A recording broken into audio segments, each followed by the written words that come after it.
All right. Mr. Lawrence, so I am not Arrested again for driving while intoxicated in another vehicle. else that's going on in your life.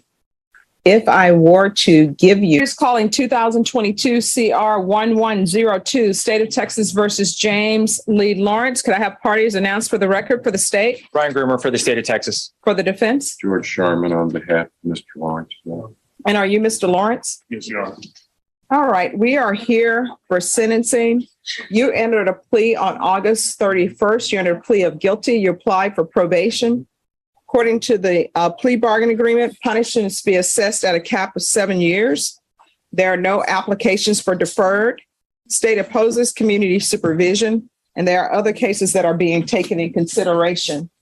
Have both parties had a chance to review the PSI report? State? Yes, Judge. Defense? Yes, Your Honor. All right, are there any witnesses, state? None from the state, Judge. Defense? Just my client. All right, any objections to the PSI report, state? None from the state. Defense? Not really, Judge, but my client does have one comment about it when it talks about employment. Okay. All right, you want to call your client? Yes, Your Honor. All right, if you could raise your right hand for me, please. Do you solemnly swear or affirm the testimony you give will be the truth and nothing but the truth, so help you God? Yes, Your Honor. All right, you can lower your hand if you state your name for the record. James Lee Lawrence. All right, defense? Mr. Lawrence, first of all, are you asking the judge to give you probation? Yes, Your Honor. And have you talked to the people over at the drug court? I did meet with representative from the drug court. I was not knowing what to expect, but I was very impressed, really excited about the opportunity. Is that if the judge grants you probation, is that a program that you think you could get behind, that you could do and be successful with? Without doubt. The problem that you had was, as part of work goes, that you had a business of your own. I have owned my own company for 20 years. And what was that? Or what is it? We're outdoor living and pool construction company. What happened with that business now? Right now, my 24-year-old son, which has been my project manager, is having to step in and facilitate operations, sales, and all the back end work in addition to managing construction. Pretty difficult. If the judge chooses to give you probation, is that the line of work that you would like to continue with? Yes, it's family legacy is what I plan. And that's for your son. Yes. Would you tell the judge, you have some things to tell the judge yourself? Yes, if I may, Judge. Mhm. Just for Yes. I'm a little nervous. So I'll let you know. Okay. But, I wanted to request that the court agree to the sentencing of a drug court, probation, and an outpatient in the rehab program. Okay, let me stop you right there. Yes, sir. So here's the thing. I'm looking at your history.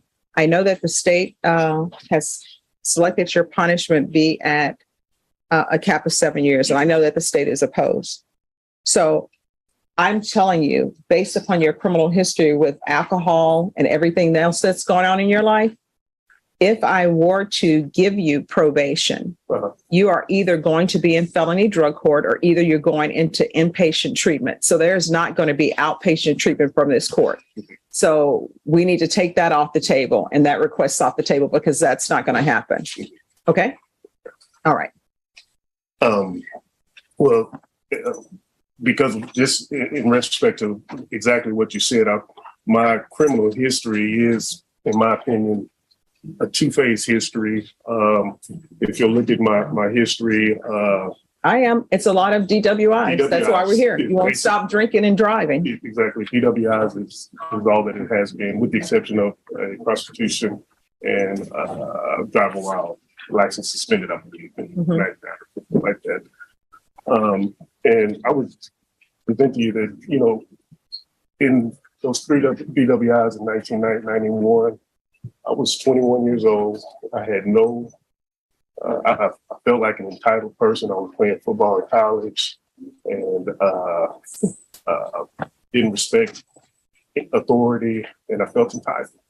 And when I got in trouble, I still felt like I was in this until I started having children. I started having children in '94. And I realized that I needed to become a man and support my family, but take care of my children. And I did that. I raised 4 wonderful children. My oldest has a master's degree. My second child has a bachelor's degree. My third child is working on his bachelor's. And then my son has graduated from construction career and manages. Okay, and sometimes that happens in spite of, not because of. You understand?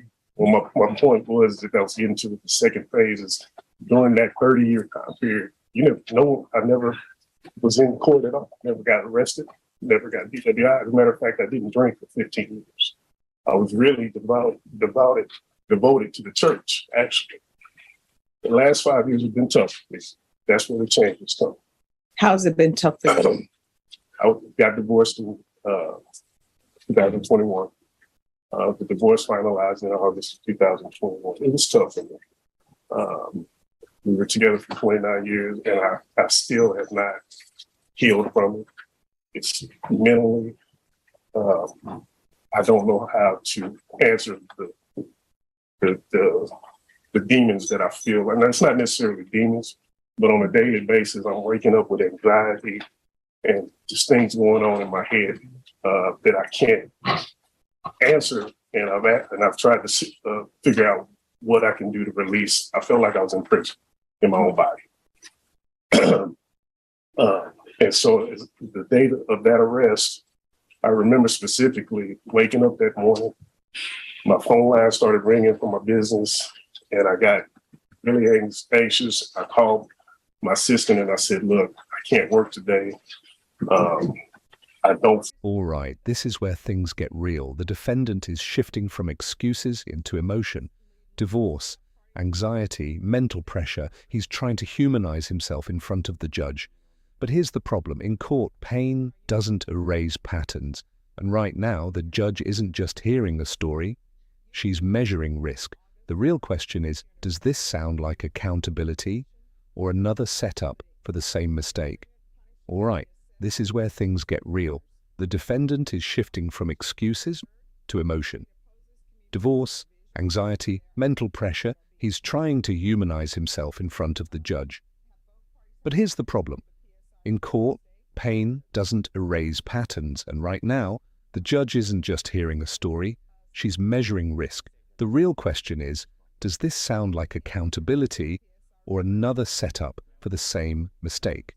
Feel right, something's wrong. And I've been having these anxiety attacks for probably the last 6 months. My wife had remarried a month after the divorce was finalized. And so that day, I had one of my subcontractors call me and say he needed me to come on job site, and I had planned on not working because I was feeling really bad. And when I made the decision to go out and visit with him, the stress from what he had presented was tough, and I drank. DWI. Okay. Third offense.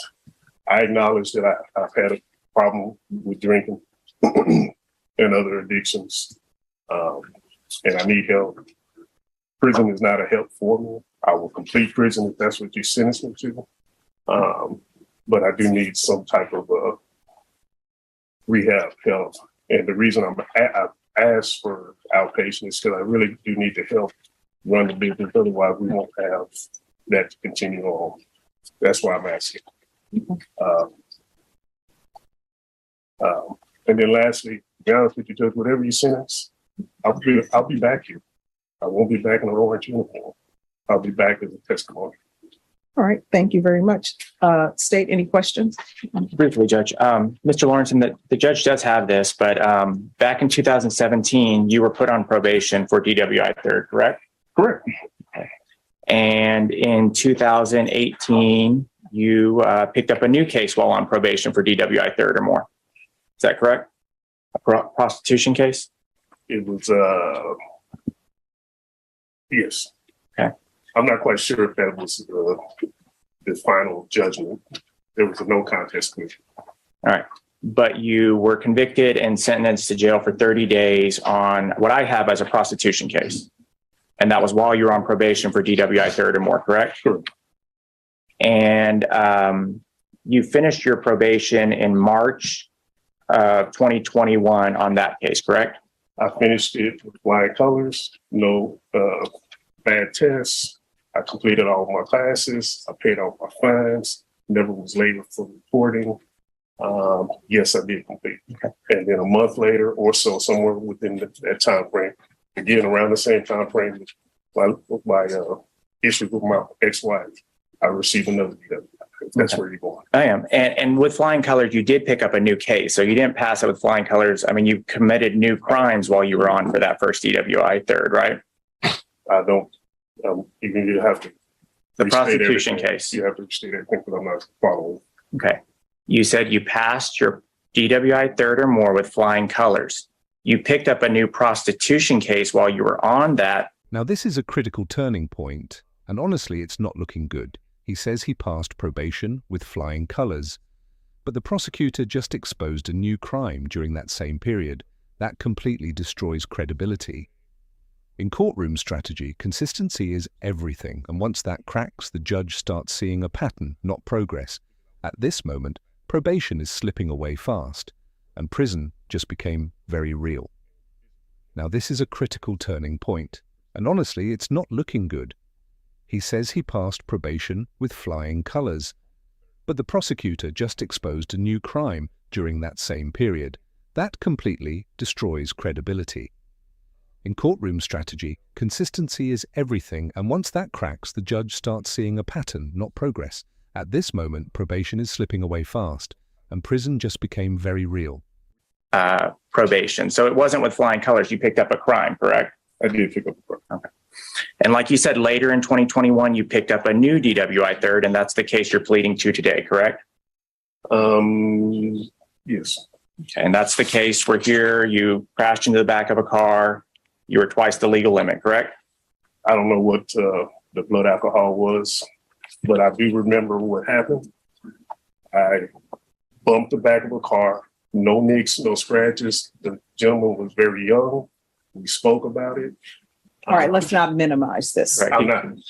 And then I told him, I said, look, if you're feeling bad, let's just go ahead and file a police report. And I saw police officers at the, I believe it was Denny's.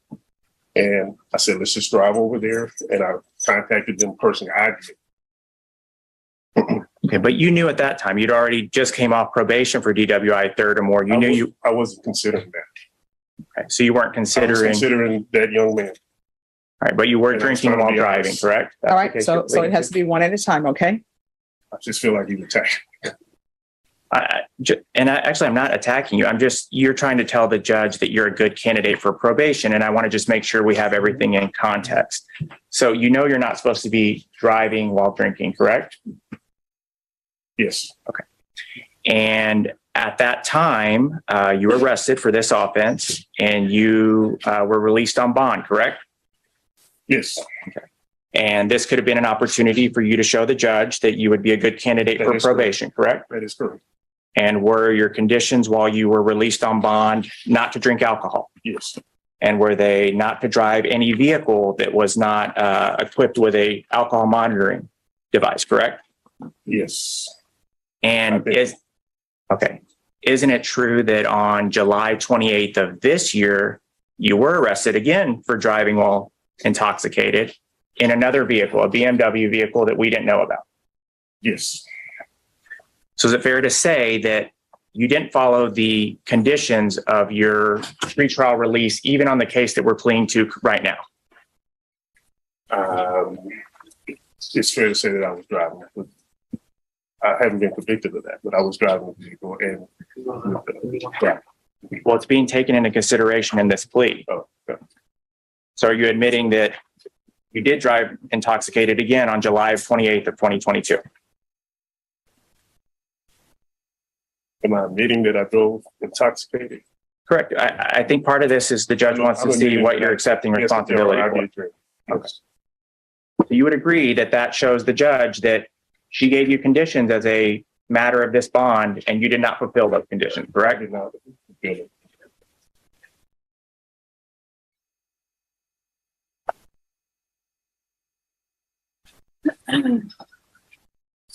I'll pass the witness, Your Honor. No further questions. All right. So, Mr. Lawrence, Yes, sir. what I'm going to tell you is I was thinking long and hard about giving you probation because I realize that you do need the help. I did. But my issue is that you're on bond and there are conditions for bond. And at any time, and I think everybody knows, anybody who comes in here, if they need help with drug problem, alcohol problem, if there's something with pretrial services that can help them with their issues, I like to get them their issues because my goal is I don't want to see people back here before, again, picking up new cases. I'm hoping that everybody is going to be successful. I understand. So I am not going to grant your application. So now we need to speak towards the cap. And the cap is for 7 years. State, what are you requesting? Judge, we're requesting the cap. He was facing 2 to 10 years on this case, as well as a new DWI case, which, like you said, he picked up while he was on bond for this particular case. We believe that 7 is appropriate. He just recently came off of felony probation for the exact same offense. I think at this point, he's demonstrated himself to be a danger to others because he keeps letting his addiction let him get behind the wheel of a car and place others at risk. We would ask for 7 years. All right, defense. Judge, I would ask that you would consider putting him into a safety program for 6 months, 9 months, whatever it is, and leave this open for probation after a successful completion of that. And that way, He can't go to safety if he's not on probation. that's what I'm saying. And I'm asking you to do that rather than just to send him to prison, to send him to safety, which is, to some extent, it's a concrete building with a lot of other. Oh, I know safety is at the prison. I've And, had clients who've And it gone would there. be sort of like a shock probation situation. All right. Mr. Lawrence, as previously stated, I'm finding you guilty. I'm going to sentence you to 7 years in the prison. Taking consideration grand jury number 77261, night mag number 672122, give you credit for any time served. I'm going to show you what's entitled Trial Court Certification of Defendant's Rights to Appeal. Did you review that with your attorney? Did you understand it? And did you sign it? Yes. All right, because this is a plea bargain agreement, because I followed your plea bargain agreement, and because you waive your right to appeal, you do not have the court's permission to appeal. Do you understand? I do. And because this is a felony conviction, you're not allowed to own or possess any weapons or ammunition. If you have a question over what a weapon or ammunition is, you'll need to speak to an attorney. Do you understand? Yeah. All right. Good luck to you, Mr. Lawrence.